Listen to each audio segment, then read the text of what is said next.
S'il y a bien un concept important et primordial à maîtriser dans l'investissement de manière générale, c'est vraiment l'allocation d'actifs. Parce que tu le sais, hein, il n'existe pas l'allocation d'actifs parfaite, le meilleur portefeuille possible n'existe pas. Il existe des allocations de portefeuille et après, parmi tout ce qui existe aujourd'hui, il y en a peut-être une qui va plus te correspondre à toi, mais il existe autant de portefeuilles, autant d'allocations de portefeuille qu'il existe de personnes qui investissent en fait sur les marchés financiers. Et en plus de ça, donc il y a des portefeuilles différents en fonction de chaque individu, et puis même chaque individu peut faire varier et va faire varier son allocation de portefeuille au fur et à mesure du temps. On n'a pas les mêmes profils de risque quand on a 20 ans que lorsqu'on en a peut-être 50 avec des enfants à charge, avec un crédit sur le dos, etc., etc. En plus de ça, on n'a peut-être pas non plus la même appétence en fonction des différents écosystèmes et en fonction des différentes classes d'actifs. Il y a des personnes peut-être beaucoup plus âgées qui ne sont pas du tout intéressés par le domaine des crypto-monnaies malgré le fait qu'ils comprennent l'intérêt de ce secteur-là, mais l'informatique, c'est pas quelque chose qui leur parle. Il y a beaucoup de gens qui préfèrent d'ailleurs l'immobilier parce que c'est quelque chose de concret, c'est de la pierre, c'est quelque chose qu'on peut toucher. Mais voilà, enfin, c'est vraiment quelque chose de super important et de très personnel en fait à comprendre, cette allocation de portefeuille. Et ça m'a donné justement l'idée de cette vidéo pour te donner les ressources et les clés nécessaires pour essayer de trouver l'allocation de portefeuille qui va te correspondre le mieux. Je vais te donner des données chiffrées, des études qui ont été effectuées pour te donner peut-être des grands schémas de pensée.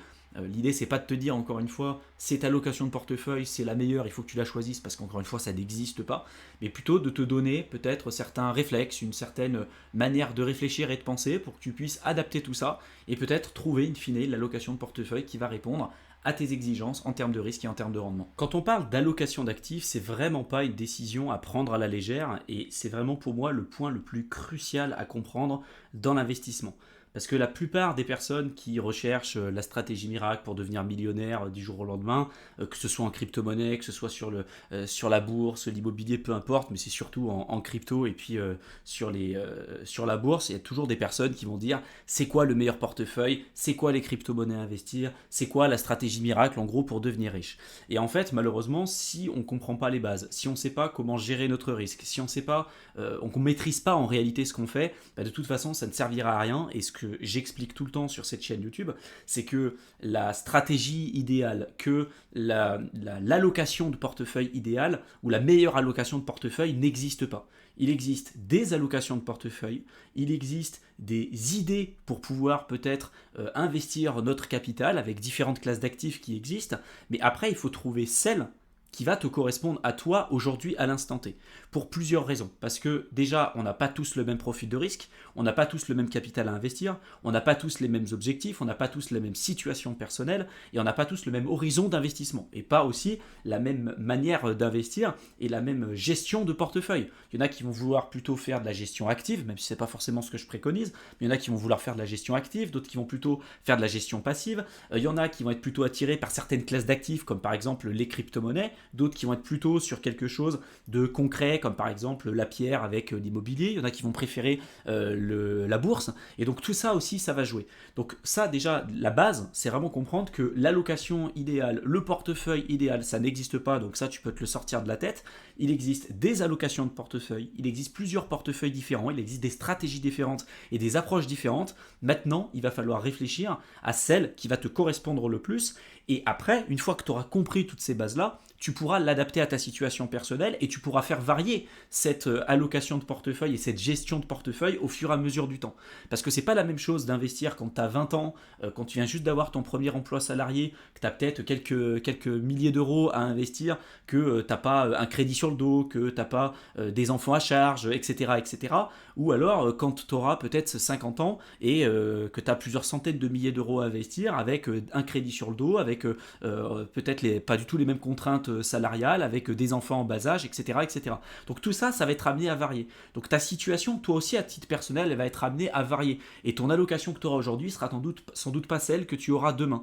Moi, à titre personnel, j'ai énormément au départ investi sur le marché des crypto-monnaies parce que c'était quelque chose qui me plaisait énormément et puis sur lequel j'avais un attrait vraiment particulier. Et en utilisant après l'argent et le levier du marché des crypto-monnaies, j'ai ensuite diversifié mon portefeuille dans d'autres classes d'actifs, que ce soit l'immobilier, la bourse, le private equity, etc. Et c'est ce que j'enseigne en fait en détail dans mon programme qui s'appelle Investisseur Stratège. Et je te mettrai le lien dans la barre d'infos si jamais ça t'intéresse. Mais ça, c'est quelque chose en fait qui me regarde. Je veux dire, c'est vraiment mon cas personnel. Il y a beaucoup de gens pour qui les crypto-monnaies, en fait, ça leur parlera absolument pas. Tu vois, et ça, c'est vraiment un point super important à avoir en tête. Donc déjà, je sais qu'on va me poser des questions sur les crypto-monnaies. Tous ceux qui veulent en savoir plus sur les cryptos, j'en parle un petit peu sur cette chaîne, mais j'ai une chaîne dédiée sur le marché des crypto-monnaies, qui a plus de 100 000 abonnés à l'heure où je tourne cette vidéo, qui s'appelle Tokens Invaders. Je vous mettrai le lien dans la barre d'infos si jamais ça vous intéresse et vous pourrez y jeter un coup d'œil. Sur cette chaîne, je parle de tout ce qui touche de près ou de loin au concept d'indépendance et de liberté financière. Et pour moi, la crypto-monnaie, c'est vraiment la partie émergée de l'iceberg. Il y a plein d'autres choses à s'intéresser. Et donc, dans l'allocation de portefeuille, dans la gestion de portefeuille, dans la gestion de patrimoine, les crypto-monnaies peuvent avoir un rôle à jouer et elles doivent, selon moi, avoir un rôle à jouer si on s'intéresse à cette classe d'actifs. Mais ça ne doit pas prendre l'intégralité de tout ce qu'on doit faire, toute notre énergie, parce que, encore une fois, pour moi, il y a plein d'autres choses à prendre en compte. Au départ, tu vas tomber sur un dilemme entre celui de la diversification et de la concentration. J'en ai déjà parlé à plusieurs reprises sur cette chaîne YouTube, mais il y a toujours une question à se poser au départ parce qu'il y a beaucoup de débutants qui commencent, qui se disent moi j'ai 5 000 euros par exemple à investir, et puis ils vont commencer à se diversifier à outrance parce qu'on dit souvent il ne faut pas mettre tous ses œufs dans le même panier, il ne faut pas tout investir au même endroit, et il y a une certaine sagesse aussi derrière ça, on peut comprendre d'où ça vient. Par contre, il y a aussi un problème qui est lié à cette diversification, surtout au début et quand l'objectif principal c'est de se constituer un capital, parce que si tu te diversifies trop, déjà tu vas pas maîtriser tout ce que tu fais, parce que si tu débutes et que tu as une partie dans la crypto, tu as une partie dans les actions, tu as une partie, je sais pas, sur du private equity, sur des métaux précieux, etc., je suis intimement convaincu que tu maîtriseras absolument pas tout ce que tu fais. Et puis quand bien même tu arriverais à gagner de l'argent avec certaines de ces classes d'actifs, vu que tu t'es trop diversifié, même les pourcentages de gains, ça ne te permettra pas de te constituer un capital suffisant pour ensuite pouvoir le diversifier. Tu vois ce que je veux dire? Donc moi, ce que j'ai fait, et encore une fois, ça n'engage que moi, je n'encourage personne à faire comme moi, je m'en fous, j'explique simplement ce que je fais moi à titre personnel. Moi, ce que j'ai fait et ce qui a très bien fonctionné pour moi, c'est de me concentrer sur une classe d'actifs au départ, qui a été celle des crypto-monnaies, parce que c'était celle qui m'intéressait, et c'était celle sur laquelle j'avais vraiment envie de placer, en fait, si tu veux, mon capital. Donc j'ai concentré mes actifs au départ, parce que j'étais plus jeune, et j'étais prêt à prendre plus de risques pour avoir le plus de chances et de probabilités, si tu veux, de me constituer un capital suffisant. Et une fois que j'ai constitué ce capital-là, j'ai réussi à le diversifier et j'ai décidé de me dire, voilà, je vais plus le mettre à 100% dans la crypto, je vais en mettre dans l'immobilier, je vais en mettre dans un PEA, dans un compte titre, sur du private equity, dans des assurances vie, etc., etc. En fait, j'ai décidé de me diversifier après avoir eu la capacité de me constituer ce capital suffisant, si tu veux. Tu vois, donc ça c'est une question à te poser, hein. Je te dis pas de faire comme moi, encore une fois ça regarde que toi, mais il y a vraiment une pyramide de l'investissement à comprendre et de se dire que au départ il faut quand même avoir des bases solides. Tu vois, à la base, là, ils t'ont mis la résidence principale. Moi, la résidence principale, c'est pas forcément ce qui m'intéresse parce que je voulais faire de l'immobilier et j'avais pas envie de venir éroder ma capacité, ma capacité d'emprunt, en tout cas, avec une résidence principale. Puis il y en a pour qui ça peut correspondre à leurs besoins et c'est tant mieux pour eux. Mais en tout cas, pour moi, le plus important au départ, c'est d'avoir quand même une épargne de précaution. Après, si tu décides d'investir dans une assurance vie, pourquoi pas, mais forme-toi pour pas faire ça n'importe comment. Tu peux décider d'investir en bourse et en immobilier, qui sont quand même des classes d'actifs qui vont être moins performantes que des classes exotiques comme les crypto-monnaies, parce que c'est des classes d'actifs qui sont plus vieilles. Hein. Les actions, l'immobilier et la bourse, des classes d'actifs qui sont là depuis des centaines d'années, et donc on a quand même un vrai recul sur la situation. Alors que les crypto-monnaies, oui, en effet, elles sont très performantes. Les performances qu'on a sur les cryptos, c'est inégalable, et tu es incapable de retrouver ces performances-là à côté. Par contre, il faut savoir aussi ce qu'il y a derrière, les risques qu'il y a derrière, et on ne peut pas s'amuser à faire ça n'importe comment. Donc je te le redis, mais si tu t'intéresses aux crypto-monnaies, j'en parle un petit peu sur cette chaîne, mais je t'invite plutôt à aller sur ma seconde chaîne, où là j'en parle vraiment en détail. Donc avec ça, tu vois, il y a toujours déjà cet équilibre à avoir, et de se dire, est-ce qu'au départ, je vais plutôt concentrer mes investissements sur une classe d'actifs particulière, pour après me constituer un capital et après pouvoir le diversifier, ou alors je décide de tout de suite me diversifier, mais en prenant aussi en compte les inconvénients de ça, c'est-à-dire souvent une baisse de rendement. Donc il y a une étude qui est super intéressante qui a été effectuée par, je crois que c'est JP Morgan, donc je te mettrai le lien dans la barre d'infos si tu veux y jeter un petit coup d'œil, et qui ont analysé, on va dire, les différents types de portefeuilles en fonction de notre âge, parce que comme je te l'ai dit en introduction, plus tu vas avancer, plus tu vas avoir une gestion de portefeuille qui va être différente. En tout cas, tu vas pas pouvoir avoir un portefeuille qui va être équivalent quand tu es proche de la retraite, ou quand tu vas commencer tout juste à avoir ton emploi salarié, ou quand tu es vraiment tout jeune et que tu as peut-être commencé à avoir un peu d'argent de côté en faisant un job d'été, tu vois ce que je veux dire.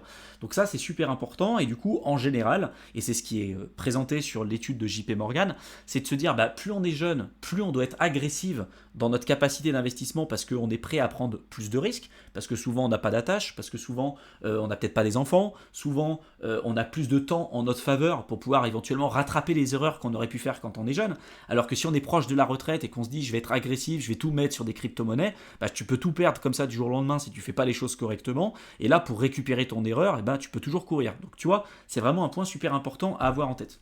Donc ils ont essayé de présenter justement cette étude-là et de voir quelle pourrait être l'allocation cible en fonction des différents âges, donc entre les personnes jeunes, celles qui sont à la mid-age, donc milieu d'âge, je ne sais pas si c'est peut-être 40 ans à peu près, et puis ceux qui sont proches justement de la retraite.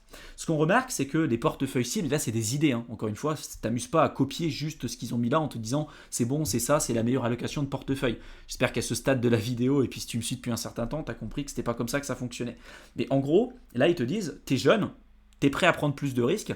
Donc là, ils ont mis 80%. Du coup, sur l'equities, en fait, c'est les actions.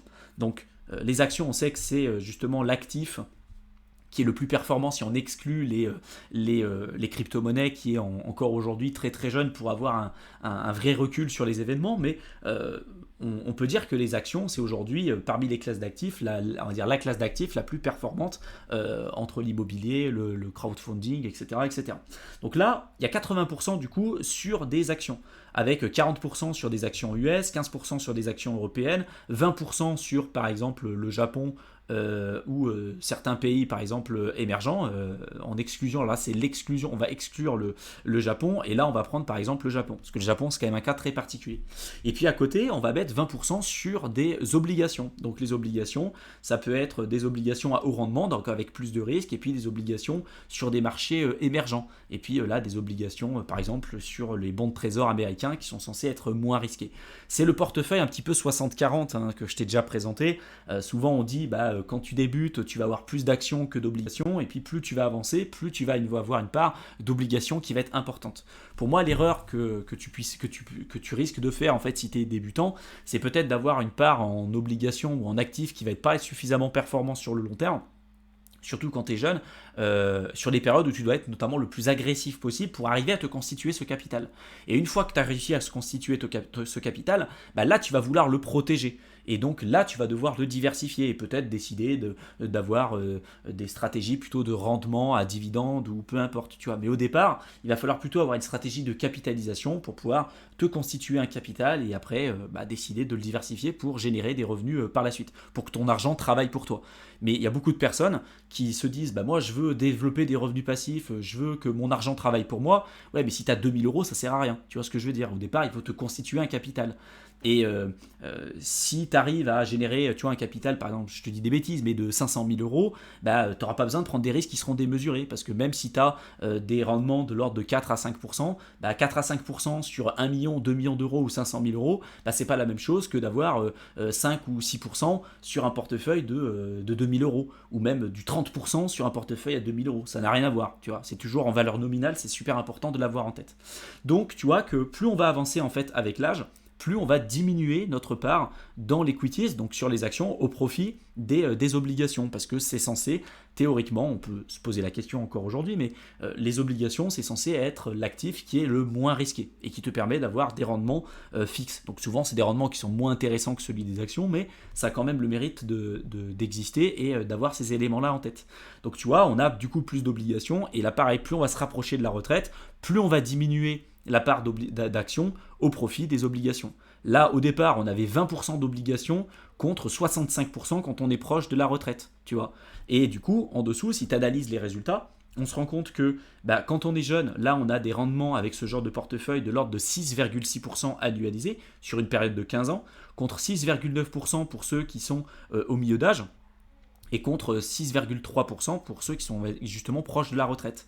On va avoir une volatilité qui va être plus élevée là-dessus parce que forcément les actions sont plus performantes sur le long terme, mais elles sont aussi plus volatiles. Donc on doit être prêt à accepter plus de risques parce qu'on espère obtenir plus de rendement. Donc là on a 12,7% de rendement contre 6,4% pour ceux qui vont être proches de la retraite. Parce que eux, leur objectif, c'est plus forcément d'obtenir des résultats ou en tout cas des performances aussi importantes que lorsqu'on était jeune. Parce que là, à cet âge-là, on est censé déjà avoir un capital suffisant. On a envie de battre l'inflation, mais on a surtout envie de pouvoir vivre en fait de ce capital pour profiter de notre retraite. On n'a pas envie encore de se remettre à travailler quand on a 70 ans, malheureusement, comme c'est le cas dans certains pays qui existent autour du monde. Et puis en dessous, tu vas pouvoir retrouver le ratio de Sharpe. Le ratio de Sharpe, tu le sais, plus on va avoir un ratio de Sharpe qui est élevé, plus c'est intéressant. Et donc là, en effet, au départ, c'est pas forcément ultra intéressant parce que on a des performances qui sont plus élevées que la moyenne, mais on a aussi un risque qui est élevé, qui se caractérise par la volatilité. C'est pour ça qu'on a un ratio de Sharpe qui va être de 0,42. Là, ici, on a des performances qui sont plus faibles, mais on a surtout une volatilité qui est presque 2 fois inférieure à celle qu'on avait lorsqu'on était plus jeune. Donc là, on a un ratio de Sharpe qui est plus élevé. Donc c'est plus intéressant, c'est toujours la balance entre le risque et le rendement. Donc ça, pareil, ça doit nourrir ta réflexion là-dessus. Et là, ils sont allés un petit peu plus loin dans l'étude. Ils ont montré en fait que toutes les classes d'actifs, même par exemple si on s'amuse à regarder les actions, que ce soit les actions income, donc celles qui vont donner des dividendes par exemple, ou les entreprises growth ou high growth, donc de croissance ou d'hypercroissance, en effet, si on regarde sur le long terme, les actions qui vont le plus performer, ça va être celles d'hypercroissance, mais ça se fait quand même au détriment de la volatilité, c'est-à-dire que oui, on veut chercher plus de rendement, mais au final, on doit être prêt à accepter beaucoup plus de risques. Et donc souvent, quand on est jeune, quand on est vraiment jeune, peut-être qu'on va décider d'investir dans des classes d'actifs plus risquées. Ça peut être les actions, ça peut être dans des entreprises de forte croissance, ça peut être sur les crypto-monnaies parce que on est prêt à accepter plus de volatilité pour être plus agressif dans notre stratégie d'investissement. Et plus on va avancer, plus on va diminuer peut-être notre part d'investissement sur ces actifs risqués. Enfin, il termine l'étude en te montrant la part que doit avoir un portefeuille type. Et encore une fois, c'est des approches types. Ne te dis pas que c'est absolument ça qu'il faut que tu fasses. C'est des idées pour nourrir ta réflexion, encore une fois. Mais ils te disent que si tu es jeune, tu ne dois absolument pas rechercher à investir, par exemple, au départ, sur des actifs ou d'avoir une part trop importante et trop significative sur des actifs qui sont censés te donner des revenus passifs ou, par exemple, tu vois, des dividendes, etc., qui te donnent des revenus réguliers. Parce qu'au départ, ton objectif sera d'être agressif dans ton approche pour te constituer un capital, et après, une fois que tu as un capital suffisant, tu vas augmenter ta part dans ton portefeuille dans des actifs qui vont te générer des incomes, donc des revenus comme ça réguliers. C'est pour ça que au départ, quand tu es jeune, tu auras peut-être 20% sur des actifs qui vont te donner des revenus, ce qu'on appelle des revenus passifs. Et tu le sais que sur cette chaîne, j'ai débunké pas mal le concept de revenus passifs parce que la plupart du temps, quand on parle de revenus passifs, c'est des revenus passifs à 100%, ça n'existe pas. Il y a des cas très très très particuliers, peut-être les actions à dividendes, et encore, ça peut, on peut être amené à débattre là-dessus. Mais des revenus passifs à 100% où tu fais rien, en réalité, ça n'existe pas, c'est un peu du foutage de gueule. Donc c'est pour ça qu'il faut quand même être vigilant aussi aux termes que tu seras amené à utiliser. Et là, du coup, sur les 20% que tu peux avoir, tu vas avoir 20% sur des actifs qui vont te générer des revenus réguliers ou des rendements réguliers quand tu es jeune, alors que quand tu vas être proche de la retraite, tu vas être plutôt sur 40 ou tu vois, on peut même montrer à 50 ou 60% en fonction de ce que tu veux. Mais attention de ne pas faire la chose à l'inverse. C'est-à-dire qu'il y a beaucoup de personnes qui se disent au départ, moi j'ai 2000, 3000 euros ou même 10 000 euros et tout de suite je veux faire des revenus passifs, tout de suite je veux obtenir des rendements comme ça sur mon capital, alors que leur objectif premier, ça doit être la constitution du capital. Et ça, c'est vraiment un point fondamental et crucial à avoir. Si tu as compris tout ça, derrière, avec tout ce que je t'ai dit, tu pourras aller plus loin. Et je t'invite à voir les autres vidéos que j'ai effectuées sur cette chaîne que tu pourras retrouver dans la playlist bourse, parce que ça va venir compléter énormément les informations que je t'ai présentées dans cette vidéo. J'espère en tout cas que cette vidéo t'aura plu, qu'elle t'aura intéressé, qu'elle t'aura été utile. Si maintenant tu veux aller plus loin sur l'investissement en bourse, sur les marchés financiers de manière générale, je t'ai préparé un programme de formation offert de plusieurs heures que tu peux rejoindre simplement en cliquant dans le lien que je t'aurai mis dans la description de la vidéo. Donc tu cliques dessus, tu cliques sur le lien, tu rentres ton adresse mail et tu verras, je t'enverrai le contenu directement dans ta boîte de réception. Je te souhaite une excellente fin de soirée et je te retrouve dans une prochaine vidéo. À bientôt.